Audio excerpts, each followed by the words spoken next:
Hello, my name's Emily Holland, and I'm the branch manager of New Oxford Library. And today I'll be reading Jane Austen's Northanger Abbey, Chapter 4. With more than usual eagerness did Catherine hasten to the pump room the next day, secure within herself of seeing Mr. Tilney there before the morning was over, and ready to meet him with a smile. But no smile was demanded. Mr. Tilney did not appear. Every creature in Bath, except himself, was to be seen in the room at different periods of the fashionable hours. Crowds of people were every moment passing in and out, up the steps and down, people whom nobody cared about and nobody wanted to see, and he only was absent. "What a delightful place Bath is," said Mrs. Allen, as they sat down near the great clock, after parading the room till they were tired. "And how pleasant it would be if we had any acquaintance here." This sentiment had been uttered so often in vain that Mrs. Allen had no particular reason to hope it would be followed with more advantage now. But we are told to despair of nothing we would attain, as unwearied diligence our point would gain. And the unwearied diligence with which she had every day wished for the same thing was at length to have its just reward. For hardly had she been seated 10 minutes before a lady of about her own age, who was sitting by her and had been looking at her attentively for several minutes, addressed her with great complacence in these words: "I think, madam, I cannot be mistaken. It is a long time since I had the pleasure of seeing you. But is not your name Allen?" This question answered as it readily was. The stranger pronounced hers to be Thorpe, and Mrs. Allen immediately recognized the features of her former schoolfellow and intimate, whom she had seen only once since their respective marriages, and that many years ago. Their joy on this meeting was very great, as well it might, since they had been contented to know nothing of each other for the last 15 years. Compliments on good looks now passed, and after observing how time had slipped away since they were last together, how little they had thought of meeting in Bath, and what a pleasure it was to see an old friend, they proceeded to make inquiries and give intelligence as to their families, sisters, and cousins, talking both together, far more readily to give than to receive information, and each hearing very little of what the other said.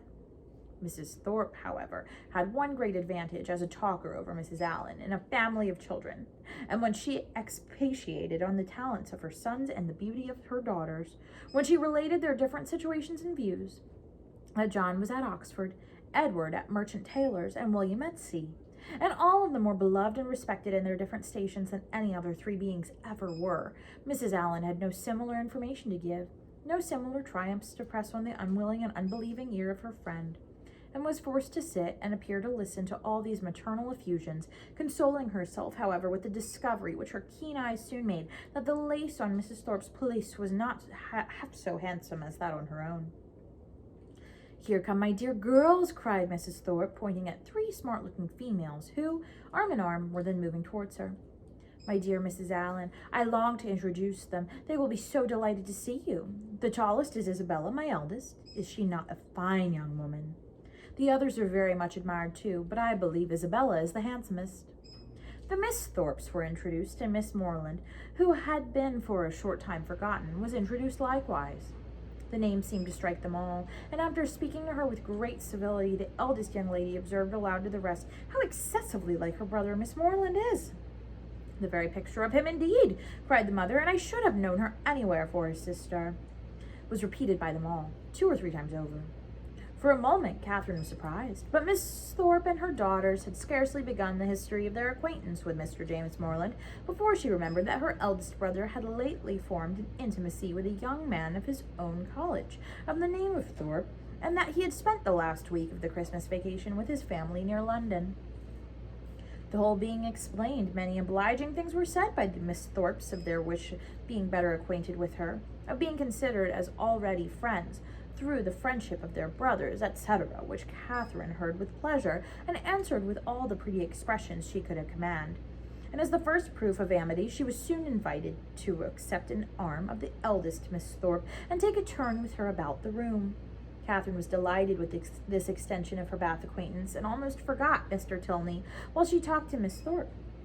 Friendship is certainly the finest balm for the pangs of disappointed love. Their conversation turned upon those subjects of which the free discussion has generally much to do in perfecting a sudden intimacy between 2 young ladies, such as dress, balls, flirtations, and quizzes. Miss Thorpe, however, being 4 years older than Miss Morland, and at least 4 years better informed, had a very decided advantage in discussing such points. She could compare the balls of Bath with those of Tunbridge, its fashions with the fashions of London, could rectify the opinions of her new friend in many articles of tasteful attire, could discover a flirtation between any gentleman and lady who only smiled on each other, and point out a quiz through the thickness of a crowd.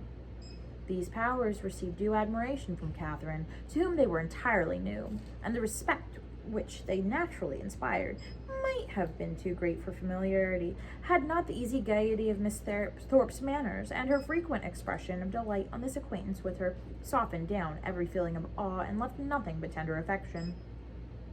Their increasing attachment was not to be satisfied with half a dozen turns in the pump room, but required, when they all quitted it together, that Miss Thorpe should accompany Miss Moreland to the very door of Mr. Allen's house, and that they should there part with a most affectionate and lengthened shake of hands, after learning to their mutual relief that they should see each other across the theatre at night, and say their prayers in the same chapel the next morning. Catherine then ran directly upstairs and watched Miss Thorpe's progress down the street from the drawing-room window, admired the graceful spirit of her walk, the fashionable air of her figure and dress, and felt grateful, as well she might, for the chance which had procured her such a friend. Mrs. Thorpe was a widow, and not a very rich one. She was a good-humored, well-meaning woman, and a very indulgent mother. Her eldest daughter had great personal beauty, and the younger ones, by pretending to be as handsome as their sister, imitating her air and dressing in the same style, did very well. This brief account of the family is intended to supersede the necessity of a long, minute detail from Mrs. Thorpe herself of her past adventures and sufferings, which might otherwise be expected to occupy the 3 or 4 following chapters, in which the worthlessness of lords and attorneys might be set forth, and conversations which had passed 20 years before be minutely repeated.